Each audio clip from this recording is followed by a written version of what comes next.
Hello বন্ধুরা, তোমরা সবাই কেমন আছো? নিশ্চয়ই খুব ভালো আছো। আর দেখো, আজকে আবার একটা নতুন ভিডিওতে তোমাদের সবাইকে জানাই স্বাগতম। তো চলো, আজকে ছিল সানডে, আর সানডে মানেই তো fun day, but fun day আজকে ছিল না। অব্রোর শরীরটা খুবই খারাপ ছিল, সর্দি করেছিল, খুব ঠান্ডা লেগেছে। তো দেখো, ওর যেহেতু কাল ম্যাথ এক্সাম আছে, তার জন্য আজকে ওকে একটু সকালবেলায় ম্যাথ করতে বসিয়েছিলাম। করতে চাইছিল না, তবুও জোর জবস্তি করেই একটু বসালাম, যেহেতু ম্যাথটা প্র্যাকটিসের একটু ব্যাপার থাকে। না করালে কালকে এক্সাম হয়তো ভালো দিতে পারবে না। আর দেখো, আমার কিচ্ছু কাজ হয়নি সকালবেলায়। না হয়েছে বিছানা তো পরিষ্কার, না হয়েছে ঘর গোছানো, কিচ্ছু হয়নি, সব অগোছালো হয়ে পড়েছিল। আর এখানে দেখো কত জামা প্যান্ট গাঁদ করা আছে। এই সমস্ত জামা প্যান্ট আমাকে এখন গোছাতে হবে, যেহেতু আমি কাল ছিলাম না, তার জন্য কিচ্ছু করা হয়নি। আর ওইদিকে দেখো, আমার গপু সোনা চুপ করে বসে বসে মিটিমিটি শুধু হাসে আর দেখে, আর দেখতে থাকে আমি কি করি না করি। তো যাই হোক, চলো। আর দেখো, বাইরে আজকে প্রচণ্ড কিন্তু রোদ উঠেছিল, বেশ ভালো ছিল ওয়েদারটা সকালের দিকে। আর দেখো, অব্রর বললাম না ঠান্ডা লেগেছে, খুব সর্দি করেছে, যার কারণে ওর ওষুধও নিয়ে চলে আসা হলো সঙ্গে সঙ্গে। কারণ ওষুধ না খেলে না ও চট করে ভালো হতে চায় না।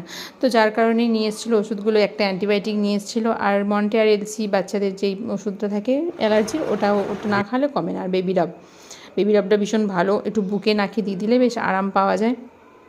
আর এই হচ্ছে কী বলে এটাকে, অ্যান্টিবায়োটিক ওষুধ। এই অ্যান্টিবায়োটিক ওষুধের মানে খুলতেই পারছিলাম না, কিছুতেই মানে খোলা যাচ্ছিল না, আর প্রসেসটাও বুঝতে পারছিলাম না, ঘুরিয়ে এটা খোলে। তো যাই হোক, খুলে টুলে দিল, তারপর ওষুধগুলো একটু খাইয়ে দিলাম। আর দেখো, এদিকে কত নয়নতারা গাছ বসিয়েছিলাম, মানে ওরই বীজ, আমার এটার বড় একটা বীজ ছিল, মানে গাছটা ছিল বড়। এই গাছটা থেকেই যে সব চারা বেরিয়েছে, আর সাইডে দেখো কত চারা হয়েছে, দেখেছো? ওই চারাগুলো তুলে তুলেই আমি সমস্ত টবে বসিয়েছি, আর কত সুন্দর হয়েছে, তাই না? তো দেখো, আর রোদটাও ভীষণ ভালো উঠেছিল। আর কাজ আর সকাল থেকে শেষ হয় না, ঠাকুর ঘরও পরিষ্কার করে নিয়েছি, আর এখানে চারটি কেচেছিলাম, হাতে কেটেছিলাম, এগুলো আর মেশিনে কাচিনি। আর প্রত্যেক দিন মেশিন চালাই, আর আজকে আর চালাইনি, ভালো লাগছিল না বলে। তো এই হলো। আর দেখো, ঘর দোয়ার সমস্ত পরিষ্কার পরিচ্ছন্ন পরিপাটি করে নিয়েছিলাম, আর লাঞ্চও রেডি হয়ে গেছিলো। লাঞ্চে আজকে ছিল পোস্ত আর চিকেন, গরম গরম। আর চিকেনের কালারটা কি ভালো হয়েছে না, দারুণ। তো যাই হোক, চিকেন ভাত খেয়ে নিলাম। আর দেখছি এদিকে ঝমঝম করে বৃষ্টিও নেমে গেছে, বৃষ্টিটা একটুখানি উপভোগ করলাম দাঁড়িয়ে দাঁড়িয়ে।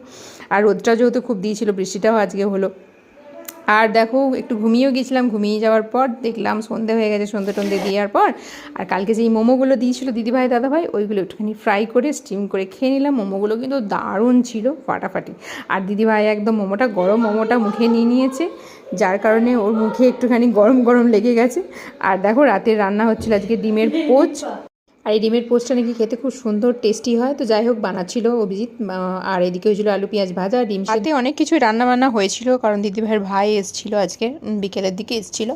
তো রান্নাবান্না ছিল, তার মধ্যে চিকেন টিকেন সব ছিল, এখানে মিষ্টি ছিল, আর ডিম সেদ্ধ হয়েছিল, ঢেঁড়স সেদ্ধ, তারপরে আলু